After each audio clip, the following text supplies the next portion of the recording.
Hey friends, welcome back to another episode of Space for Life. And this episode that we're recording with my good friend Drew Daniels, and I'll tell you more about him, is one of my favorite episodes of the year because at particularly Christmas and Easter, I love to take at least an episode and focus on what these meaningful events truly mean, not only in general kind of big theological terms, but what do they mean for us? What's the impact of these things? And so I've invited Drew, who is the founding pastor of Church on the Boulevard, and we'll hear more about that. A really audacious venture that he and his beautiful wife, Paige, are a part of. But I invited him because I felt like he is the perfect person to talk about Easter. And last year I had David Dwight to talk about the crucifixion because it's so hard for us often to get our hands around that. Today, I want to talk about the resurrection because as I think about both the whole Easter week, I think it's almost like a roller coaster. I think we spend weeks kind of with Lent thinking on the somber side of everything related to Jesus's death on the cross. And then it's almost like a switch flips. And we're now to the resurrection and to Easter and Easter eggs. And we're supposed to go through all of these things. And I think even as people of faith, we don't often know what to do about that. So all of that, I wanted to invite Drew because I've known Drew for a lot of years now. On and off at different levels, but some really meaningful times together. And Drew has always represented a person that is of passionate faith. And I thought that is really appropriate for talking about the resurrection. And so Drew is going to be able to bring all of the aspects, the theological, the historical, and the personal, as we talk about the resurrection of Jesus Christ and what that really means and what Easter as a consequence really means. So Drew, I'm so excited to have you and really appreciate your willingness to come and share what I know is kind of the center of your life. Oh, thank you, Tommy. I'm really, really grateful to be here. I listen to the podcast, and to be able to sit here and chat with you and be recorded, it's wonderful. Yeah, well, it's great. Well, we've got a lot to talk about, but I really want to begin with just an opportunity for you to tell people who are listening, who may not know you directly, a little bit of your story. You're someone that I think could have probably chosen 50 different things that you could do with your life and done them all really, really well.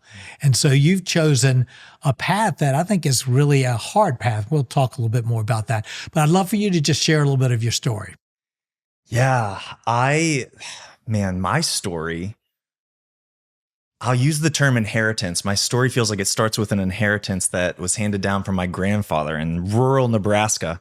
He came back from World War I and wanted to give his life to something great, something purposeful. And as he settled down and got married, faith became a core integral part of that, his Christian faith. And so he had given his life to Jesus early on, but then he raised my dad actually while on a farm and doing all the agricultural things and very blue collar. He was a hard worker, but he would always set aside time for church. And there was this small Methodist church nearby. And my dad tells me he remembers just walking with him to and from this church regularly, multiple times a week, because my grandfather, who was never ordained, didn't have the education for it, was just passionate about his faith and decided, I'm going to take care of this community that doesn't have a pastor. At the time, they didn't have a pastor, so he just led it.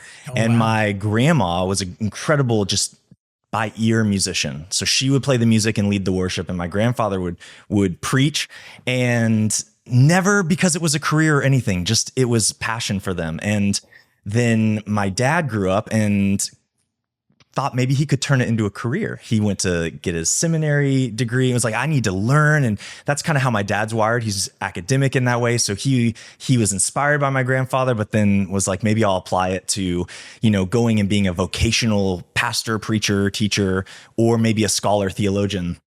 And as my dad went through seminary, he ended up on this circuitous route that basically led him to take his faith right into the public sphere. And he worked in politics. And that was a passion point for him, was actually translating his faith, not so much just into the corridors of church, but out into the public sphere.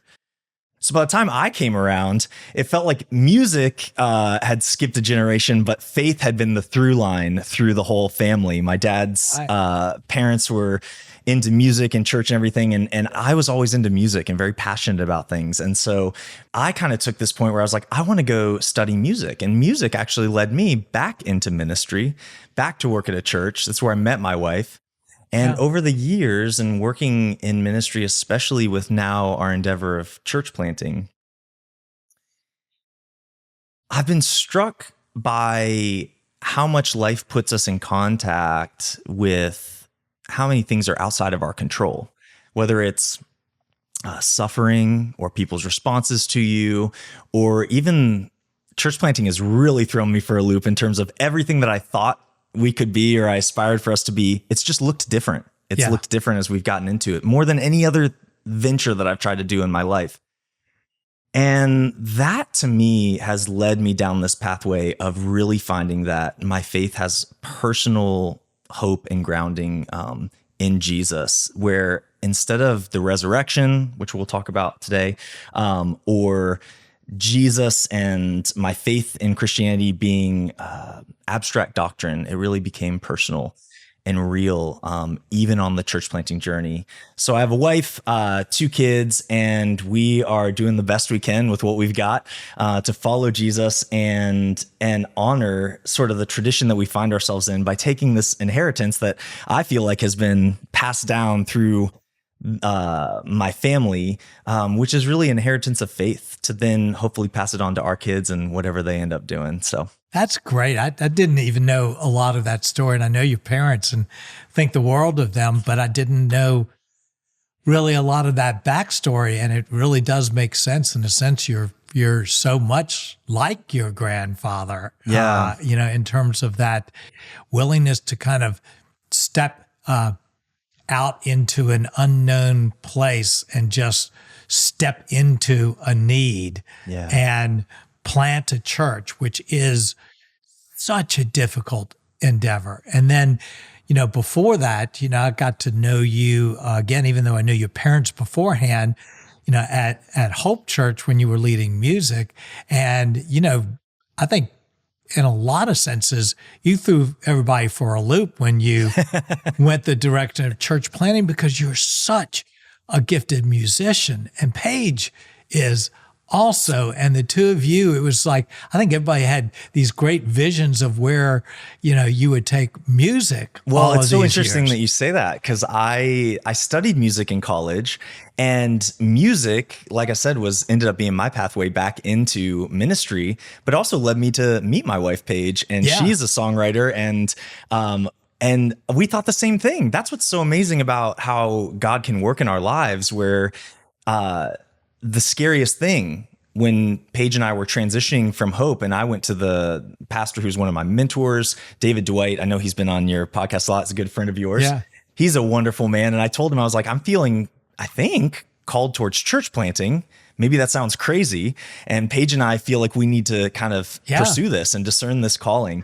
And as we transitioned away, the hardest thing for me was, oh no, does this mean I've hung out my guitar forever? Like, I will no longer, for some reason, it was that black and white in my mind that if I go to church plant, and the way it's turned out is I have to basically lead worship every weekend anyway. So I play music just as much now as I did back then. Yeah. Well, it's really cool. Actually this week, at a men's Bible study that I'm going to be teaching, I'm going to be talking about David. And I think, the really interesting thing is this dual giftedness that he had as a king and warrior, which is what you read about, but then you can almost bypass the fact that he was a songwriter and poet. Yeah. And that gift was at the heart of who he was, a man after God's own heart, that fed into everything else. So I can Absolutely. see how, in essence, that's also very representative of you.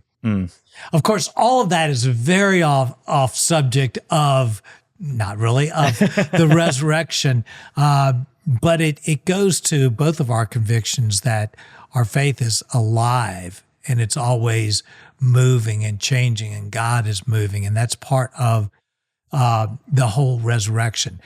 As I said at the beginning, I think there are a lot of people who have a hard time with the resurrection other than just kind of getting the fact that Jesus rose from the dead. They don't really know what to do with that. So I kind of want to begin our discussion by talking not theologically, but what is really an understanding of the significance of the resurrection?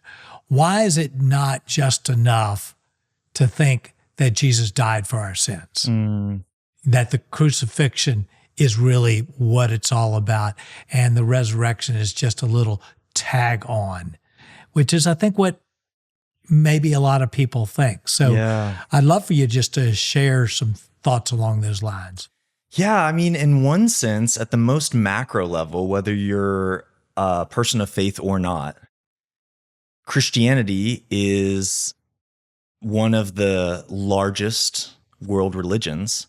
It influences millions and millions and millions of people and has for centuries.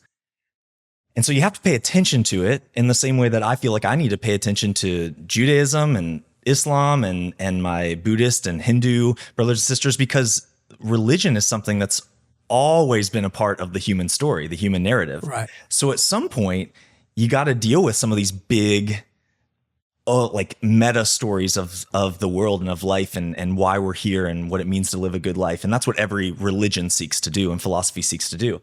So in some ways, whether you're a Christian or not, it's important to consider Christianity, because just from the merits alone that it's influenced so many people, why would you not want to learn? Understand it. At least to understand it. Right. Just, yes. And so there's that aspect of it that I think is meaningful.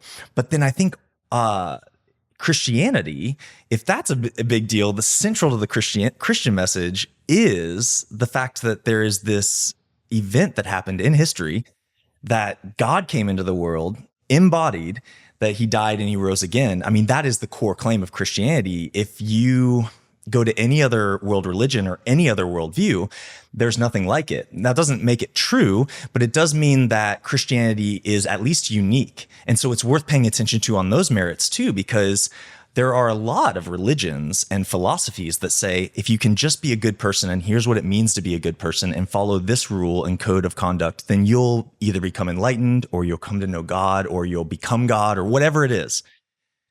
Christianity is the only one that says God actually comes to you, and you don't earn your way to him. You don't just take a roadmap of advice from this person named Jesus. You actually get to become united with Jesus. And the whole way that is made about, like the whole way that we know that is possible is because of the death and resurrection of Jesus Christ. And so resurrection basically is God's way of making a declaration to the world that says, I'm here. Here's what it looks like to sacrifice myself for you. And here's what a good life looks like. It's embodied in this person who has come to you. And so I think the resurrection becomes central then and worth understanding, whether you're a person of faith or not, just because of the sheer uniqueness of it. Yeah, it is very unique. And I think that most people that I talk to, whether they are people of faith or not, would have a conclusion that Jesus was a good person. Right. That he said good, meaningful things. Right. And then if you take that the next step, people might say, well, of course he died. That's what humans do. They die. And they might even go to the conclusion of saying, I even believe that he was crucified.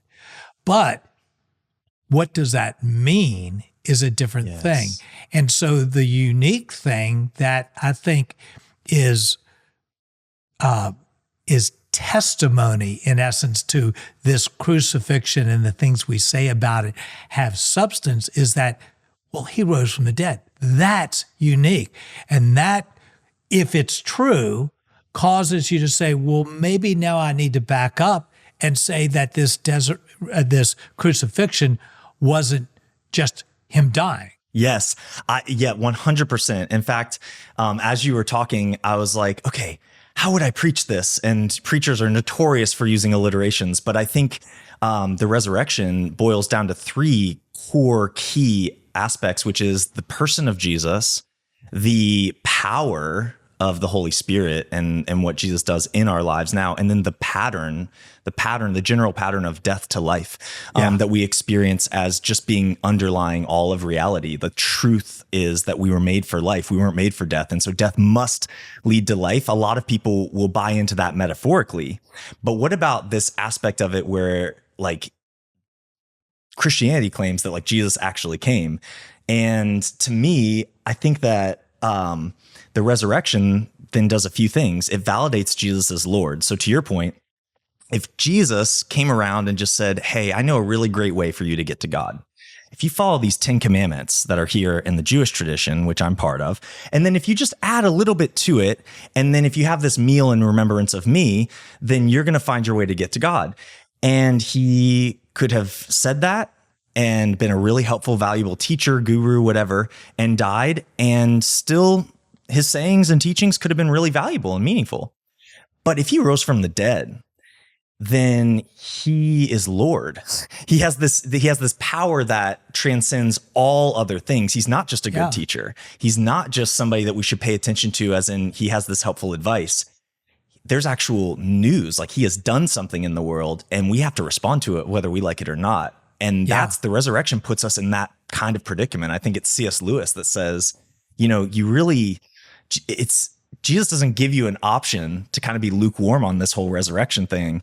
It's either he's a liar, he came and he's a liar, or he's crazy. And if he's either of those two things, we should run far away from Christianity. We should get as far away from Jesus as possible, because here's this guy that's starting this whole like movement in the world, and he's a liar or a lunatic, or he's Lord. But you can't really have any other option with Jesus because of what the claims are around him. Yeah, it's absolutely true. It puts everything he said on a different plane. It seems like to me also that the resurrection, if it happened, answers probably the hardest question of all human existence, and that's death. For us, as far as we know, based on the evidence of this world, death is the end. And the resurrection, if it is true, says, well, maybe there's the possibility that death is not the end. Yes. That there's something more, that there's something bigger and better. And who better to listen to than the one human being that conquered death? Yes. And so that gives also a substance to a hope that I think a lot of people vaguely have, that there's something beyond. Yes. But it gives a real substance to it, that there's a reason. We're not just being optimistic, when we think that there is a world beyond this, a better world beyond this. Yes. I mean, now you're touching on that whole concept of the implications of the resurrection and its importance as what the Christian tradition would call a confident hope, but a hope that it's embodied, it's got legs under it, not just wishful thinking. Yes. And the resurrection gives us that, especially if it's a historical reality, because if it's just a metaphor, if it's just a symbol, if Jesus didn't actually physically rise from the dead, then we can maybe find some like sentimental encouragement from his Exactly. message. And we Yeah. can find some sentimental encouragement that like, oh, generally, like when bad things happen, a good thing can come out of it. His spirit is with us. Yes. Yeah. Yeah. And you can feel a vague sense of spirituality. But if he actually came physically and he died and he rose again, which is the claims of scripture, and those are really challenging claims, but if you can see the historic credibility of it, which we can talk about, but just to finish this point, the resurrection basically crystallizes in history an actual proof, a proof that there is a life beyond this one, Right. not just wishful thinking. Yes. And that is where hope can have like utter confidence, because I can say it's not just that Jesus taught me how I should love my enemies. And when I'm experiencing death in a relationship and someone's become an enemy to me, I mean, that's really just death in a relationship. They're an enemy now. I'm not going to have any relationship with them. And Jesus is bringing life into that relationship because he says, actually, you should forgive your enemies. And Yeah. we see him do it. But if he's just an example of that, if that's just a metaphor, if he didn't actually physically die and then rise again, he has no real cosmic credibility. So he can be a person, he can be the person of Jesus that historically like came to earth and taught these awesome things, Yeah. but there's no power. And Yeah. that's why that second like word when I was thinking about the alliteration really strikes me, because the only way that Jesus's teaching actually has power for me today is if there's cosmic implications to it. If somehow he's greater than time and space. Yeah. And the resurrection says yes, because somebody Yeah. who can go into the jaws of death and come back out alive Yeah. has broken time and space. I love that. Paul describes that in Philippians. He says, I want to know Christ and the power of his resurrection. Yes. And the Greek word behind that power is dynamite, Yeah. dunamis. It's Yes. I want to know the dynamite of his resurrection. I think it's a cool way of thinking about it. We're not just thinking about, a little bit of strength, a little muscle. Yeah. We're talking about dynamite. And that's what it would take, in essence, to raise someone from the dead. So we have a challenge because we're now 2,000 years hence of this historical event, Right. claimed historical event of a human being rising from the dead. And Paul said it really clearly, said, if Jesus didn't rise from the dead, then we're the most to be pitied, that we would put our lives behind this thing that didn't really happen. Right. And Paul said it that way. But 2,000 years later, how would you maybe summarize, or what are some of the key points that would suggest that 2,000 years later, we can lay some substance to the historical claim Yeah. of Jesus rising from the dead?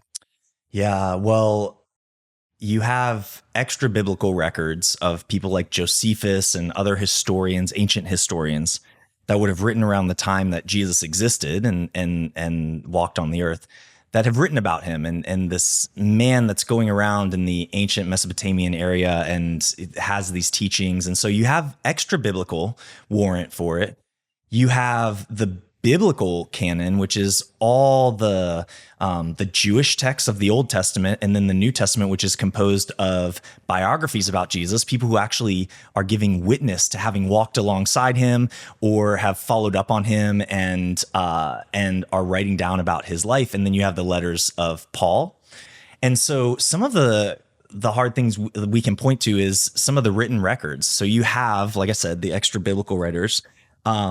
You have people like Paul, who's writing his letter to the Corinthians within, expert scholars would say, within 2 to 2.5 decades of Jesus walking on the earth. Right? So if you ask me to explain an event to you, Tommy, that I experienced in 2001, I could tell you pretty well what happened. And there'd still be people alive that you could go verify that what I'm telling you is a historical reality. And Paul is writing these letters. He's saying things to people that are written down that is actual testimony. It's falsifiable evidence. Someone could go around and say, wait, Paul says Jesus rose from the dead, and he says it happened like a couple decades ago. Well, there would still be people alive that Paul, that's why when he uses names, when he uses places and locations and times, it's very important, because what he was doing is he was writing in his letters, like, these are falsifiable claims. Go test for yourself. And people did.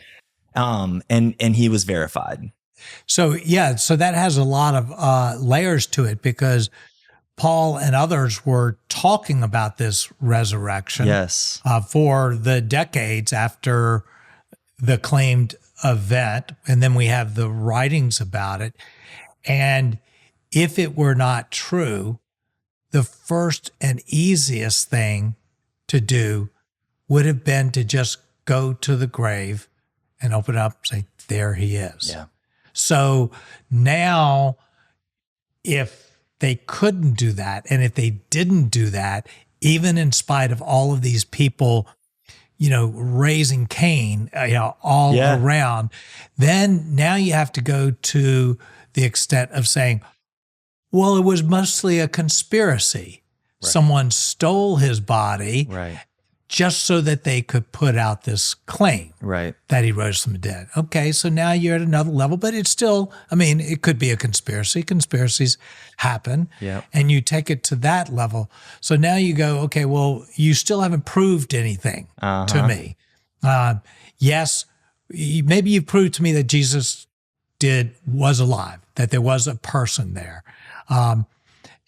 You might even go to say, well, we know he died at the Romans' hands, but rising from the dead, you haven't proved anything on that. So, because it could have been a conspiracy. But now you get to some other facts. And one of the big ones, and maybe you were going to just get to this, is what happened to the disciples. So the disciples who ran away when Jesus was arrested, as I understand it, 11 out of the 12 disciples died martyr's death. That's historically verified, because they wouldn't give up on the claim that he rose from the dead. Not a single one bowed, even at death, even lying to say, well, no, I'll recant. Right. So 11 out of the 12 disciples, the other one died a natural death, died because they were that sure. Yes, you said it perfectly. Also, I love how linear you lay that out, Tommy, because that is exactly how it unfolds. The first question is, did Jesus ever exist at all? And we can confirm that through biblical and extra biblical writings. The next question is, well, people are claiming he rose from the dead. Where's the body? Then you go look and you realize, well, maybe it's a conspiracy, like you said. And it's like, well, if it's a conspiracy, then let's go figure out what happened to the major witnesses that could be a testimony to the conspiracy. And they're willing to go die for what they believe in. They're saying this is verifiable claims, but we're also standing by it and staking our life on it. And that's incredible. When you actually look at the actual records too, the way that Jesus is talked about and the people that see him and that are giving witness testimony and the stories that they're telling about him, these are things that are far too, what's the word? Crazy. Yeah, they're crazy. They're counterproductive to the claims themselves. So for example, the gospel writers, all of them, though they have different ways of saying it, they all place women at the tomb first. That give the first witness to Jesus wasn't there. Well, you would never put women at the tomb first, because that's counterproductive to your movement at that place and time when it's a patriarchal society and women's testimony was not even admissible in court.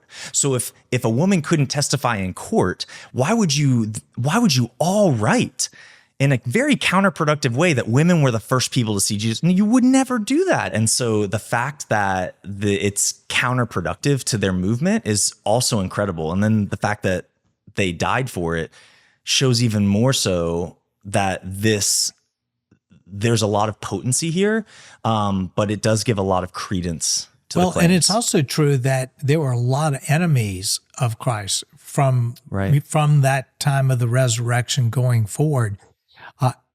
Any one of those enemies could have even tried to manufacture evidence to suggest that it didn't happen, but nobody that I'm ever aware of Yeah. could come up with evidence to refute it. Correct. So, and it would seem like that would be a pretty easy thing to refute. Yes. But they couldn't. Yes. All they could do was go after the people who were claiming it.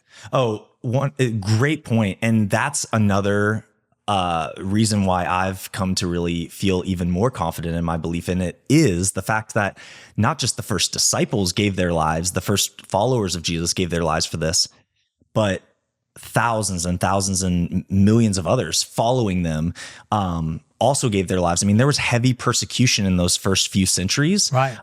In the ancient world, if you were claimed to be a follower of Jesus, people were persecuted. And yet, to me, that is a major point for the credibility of the faith, that within 300 years, it went from being this ragtag group of followers of this random sage in the Middle East to being the most dominant world religion. Now, some would say that that happened for political reasons under Constantine and all these types of things. And I hear that, but you still have to account for the fact that this thing that could have just been snuffed out right from the beginning, if it was all a conspiracy, if it was all fake, how did so many people follow and give their lives to it, especially when there's so much detailed written record? Yeah. And so I think I might say something that would be unpopular, and that some people might disagree with, and I certainly respect that. When it comes to the resurrection, I would make a statement that I don't think the resurrection can be proven. The standard for proving something means, you have to eliminate, every type of possibility. And 2,000 years hence, as a, rational thinking person, I don't think there's much you could prove from 2,000 years ago. But what I am convinced of is that the preponderance of evidence is so strong that I can't come up with another good explanation. And so I am faced with the fact that there is strong evidence suggesting that this really happened, such that I can stake my claim, my life behind it, particularly then when it's supported by a sense of a real presence of God. So it's not maybe in my mind that I can say, I could take anybody and argue them and prove that this thing happened 2,000 years ago, but the evidence is so overwhelming that I feel like with great intelligence, intellectual integrity, that I can stake my claim to it. I would agree with that. Agree with that. And I think that Christianity is not built on this idea that there's this vague sense of spirituality in the world. It's built on a God who's broken into history. And who has come into the world and died and risen again. And if the whole thing hinges on that, then you really don't even have Christianity. As we kind of come in full circle, you don't even have Christianity without that. Yeah. So I know we're just touching on this, and we could do many episodes kind of diving into this a lot. But I think that where people get stumped up, which is really where the rubber meets the road, is what difference does this make to me? And I know that for so many people, even for myself over the years, we go through the Holy Week and through Good Friday, where we speak of Jesus' death and resurrection. And then Sunday comes around and there's this big celebration, and we well up, maybe even manufacture, the excitement. And at times it's a little bit of both or whatever. But I think that we still struggle with, so what difference does it make to me? On Easter Monday or the Monday after that, what difference does this make in my life? And it's made a huge difference in your life. It's changed your life. It's caused you to give your life to it. So where does the resurrection play for people who would say, so what? Yeah. I'll throw in a little story. Let you think on this. So I remember back in high school that our senior class was tasked with doing senior projects, and people did all sorts of different projects. So one of the members of my senior class, who would not have described himself as a person of faith or even religious, for some reason did his senior project on whether the resurrection actually happened. And I remember sitting for his presentation on this, and he went through all of the evidence. And I can remember him at the end of his talk saying, and so I think the evidence points to the fact that Jesus rose from the dead. Thank you. And he sat down. And absolutely nothing about that conclusion that had my heart rising seemed to make any difference. Yeah. And so I think a core is, what difference does it make? Why is it important to me that Monday after Easter? Yeah. What difference does it or should it make in our lives? Yeah. Dr. Timothy Keller, who was a pastor in New York, his life was stamped with that phrase, the gospel changes everything. And he meant that once you come to understand what is central to the gospel, which is Jesus is the person, his life, death, resurrection, his ascension, and his continued life in the world and participation in the world, then once you understand the gospel, the good news of Christianity, it will change every category of your life. It becomes like a whole new windshield that you look out of, and you see everything differently now through that. I think maybe the best way for me to sum it up in a really simple phrase for myself would be this. And you have said this, Tommy, that it means that Jesus is still alive. Yeah. The resurrection means that Jesus is still alive, meaning I can have a personal relationship with him now. The person of Jesus actually came and he defeated death, which means he's still living. And I can have a personal relationship with him, the Son of God. It means that he has a power that's operable in the world because he could rise from the grave. And if he could do that, then he can engage with my life here and now. And it means that there's a pattern of death to life, that ultimately in the final analysis, death doesn't get to have the final say. God is about life and he's a champion of life. I think the way that this is played out, I'll tell a little story.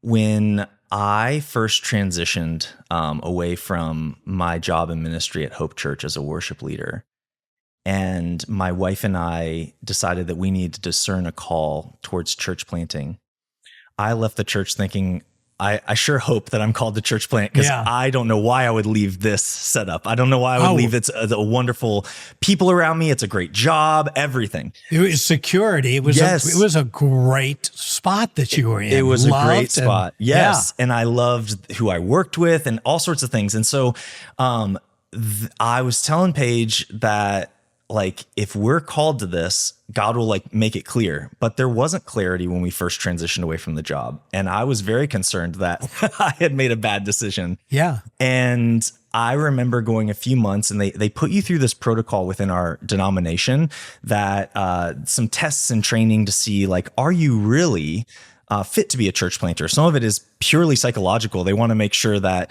you're a healthy person, or you're at least moving in a healthy direction. And then they also want to test some of your skills and abilities with ministry. And so we got sent to this whole assessment and all of that. And we came back from that. People were giving us the thumbs up. Everybody's like, yeah, you guys can totally plant a church. We definitely sense that God is calling you to do this. And something just never settled in my spirit. I was feeling a lot of fear for a while. And I remember getting to the point where I just kept sensing that, like, if Jesus is real, why would I feel so much anxiety and so much fear and trepidation about starting this church? Wouldn't he make this like an easy pathway? Wouldn't this just be fun and delightful? Wouldn't it all be clear and the signposts are marked out and Paige and I know exactly where to step next? But there was so much confusion, so much lack of clarity. And I remember panicking September 18th, this would have been 2021. And I don't know what possessed me to do this, but I had been out of working in ministry at Hope for about 6 months at this point. I'd been out of working in ministry for 6 months. And everybody giving us the thumbs up to go church plant. They were like, it's going to be a little bit of a journey. You got to get your launch team together. I was feeling so much anxiety, and I was like, you know what? It's not worth it. It's not worth it to go plant a church if it's going to wreck my life like this. My inner world just feels so disrupted and painful. And I'm so anxious and I'm so terrified. And one night I asked God, I was having some prayer time, and it was a very emotional moment for me. Paige had fallen asleep next to me in the bed. And I said, you know what, God, could I just not believe in you for a week? Because part of this feels like the problem with all of this is you. Like, Yeah. why would you put me through all of this? I would love to just experience, you know what? Maybe part of the reason that I'm so locked up is because I have never been a non-believer. I grew up in a Christian family. I just need a break. I need a complete cutoff. And I asked God if I could go a week without believing in him. And all I remember, Tommy, is that night, whether it was a dream or a vision, I don't know, but I had a sense that Jesus took me on the dirt roads of ancient Palestine, and he said, it's all right. You can take a week off. Like, you can do that. And I love you. And it's okay. If you feel like you can't do this, I get it. And it's very compassionate and gracious. Now, I can't explain all the details of this. All I know is I woke up the next morning, and for the first time in 6 months since I had left my job as a worship leader, the very first time since all things had elapsed, I woke up with a song in my head. And that used to happen all the time. But for the 6 months since leaving Hope and going through this process of church planting, I never listened to worship music. I didn't, for whatever reason, I dissociated with that part of my life, the musical side of it. But I woke up with a song in my head, and it was a song I had never led in worship before. It was The Goodness of God. It was just a popular, worship song at the time. And I don't know why it popped into my head, but I journaled about it that morning. And I decided in my heart, I was like, you know what, God, this isn't my journey.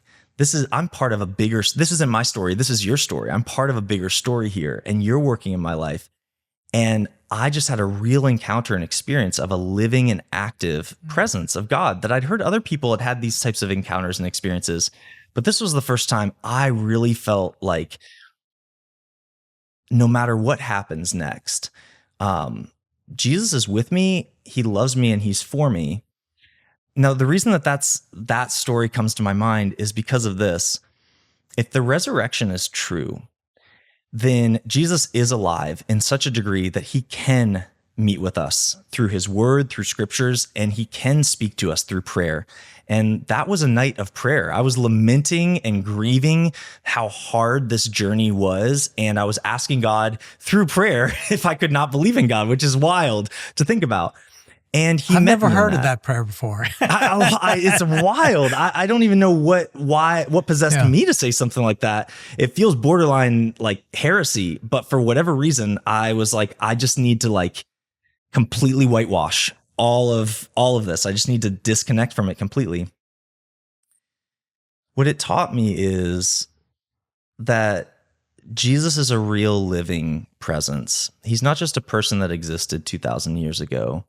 He's a person that existed 2,000 years ago and truly died for my sins and rose again from the grave. And I can encounter and connect with him even now today. And that's going to shape my identity. Prior to really understanding the gospel in this way with this real personal encounter with Jesus, I understood it intellectually, much like your friend, and I could explain it like a formula, but it hadn't yet reached my heart. And I think that this moment was a moment when God was taking words away from the gospel and just giving me an encounter of his presence. And I think the two have to go together. Yeah. You have to understand it intellectually, and then you have to have the personal encounter with Jesus. And when that experience, when that all came together for me, suddenly the gospel started really becoming like dynamite in my life, and it exploded all over. Like my identity, I no longer felt this sense that my identity would rise and fall with the level of my performance. But if Jesus actually died for me, even when I was a sinner, even when I was messed up, even when I asked him if I could not believe in him, he still loved me, and the cross was still worth it to him, and he rose again from the grave. If that is true, then it means that no matter how well I perform, no matter how well I articulate myself, no matter how well I do as a pastor, he still found it valuable, like worthwhile, to give his life for me. And he still has the power to conquer death, which means even if I don't feel like I have the power in my own abilities to make this church happen, Christ can make it happen. And that changes everything. Yeah, that's great. And I love the way you've said, because in so many ways, that question, what difference does it make, is a hard one. And it's because of exactly what you said is, well, it really changes everything. And I am changed. I mean, everything I am, everything I think about, the people I love, the experiences I have every day are all changed because of this. Yes. We believe and say, and Paul said that Jesus lives in us. Not he died and rose again, but he is alive. And so all of a sudden, we all have, not all, but so many of us have encounters with a living Christ. And that's what makes the difference. If this was just something that I believed happened 2,000 years ago and it didn't have any relevance, I wouldn't be sticking with it. But it changes everything. Yeah. And we have a living, breathing relationship with a risen God. And that's huge. And I love your story, even to hear the counterintuitive encounter with God. That, we would think that your dream would have said, oh no, you can't do that. You can't have a week off. But that you heard Jesus say, it's okay. I mean, that's so surprising. And it just speaks to the reality that the risen Christ from 2,000 years ago is still risen. Yes. Is still risen. Yes, because in some ways, what happened that night, and I don't want to overly celebrate that moment, because everybody has their own unique encounters with faith and with Jesus. And for some, that might sound like this really weird, far-fetched sort of encounter. But it was God's way of knowing me personally and knowing, you know what, Drew needs to know that it's okay if he steps away from this, that I still got him. And what's amazing about that is that's God's way of knowing me better than I know myself. And knowing that what I needed in that moment was not him to defend himself or to chastise me. There was a lot that I could have been chastised over. There was a lot I could have been corrected in. There was a lot of arrogance and pride, and even saying like, Jesus, you're responsible for all my pain right now. Right. Rather than I owe you everything. I owe you my whole life, which is the songs that I would sing on Sundays would always be, I owe you everything. I owe you my whole life. But it wasn't entering into my life and my heart in that way in my day-to-day experience, until I finally came to the end of myself and realized, wow, I've been a Christian for years, and has been more of a formula than something that's actually radically shaped my heart. Yeah, don't we all have those growth spots when we think we're further along and we all of a sudden get brought back, humbled, in a sense, to realize we're not as far as we think we are, even if we've been walking this road for decades. So it's an experience that we all have of, again, a living God who knows us better than we know ourselves. Yeah. So I appreciate it because, it's such a difficult question. What difference does it make? Because it makes all the difference in the world. And it's so hard to put words to that. Yeah. So, as I think about kind of perhaps wrapping up this, there may be some people listening who their interest is piqued by this. They may even be coming to the realization that they have said the words that they believe that Jesus rose from the dead, but it isn't making a difference in their lives. And my encouragement in this would be to take a step of faith that Jesus is alive and that he is real and that he wants to walk with us, that we would choose to make the resurrection that did happen real in our lives today, because that's what it's all about. Yeah. It's not about an intellectual assent about something that happened 2,000 years ago. It's about a giving of our life to that truth. Yeah, and if it's true that Jesus did historically come, die, and rise again, then you will encounter him in that space of choosing him.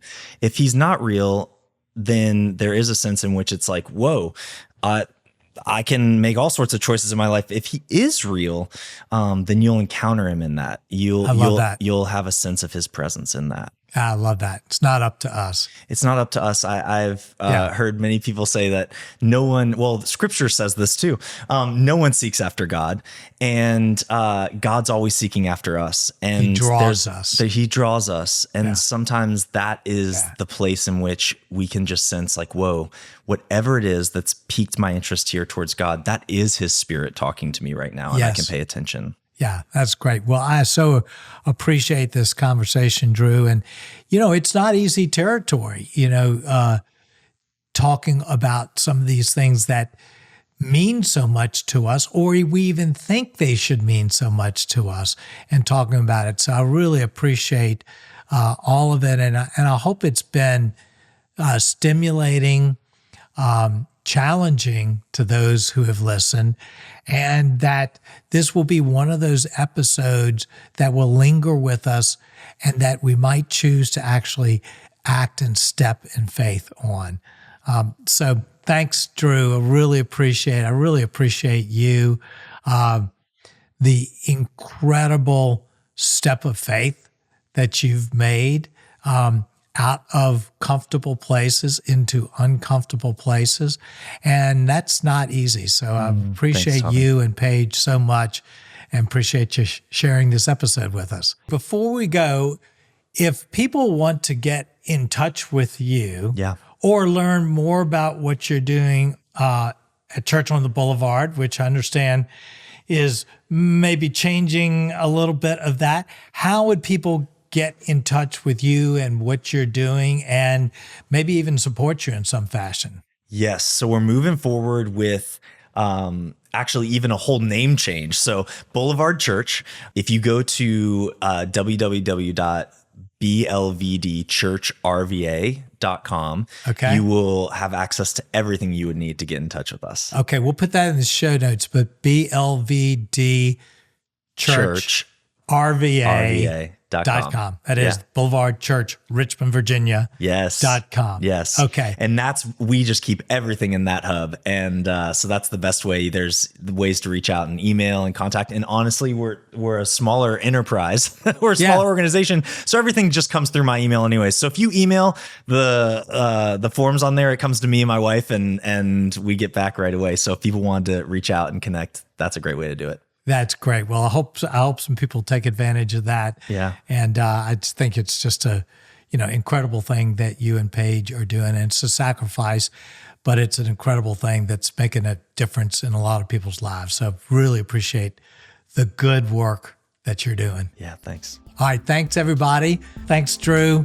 We will be back soon.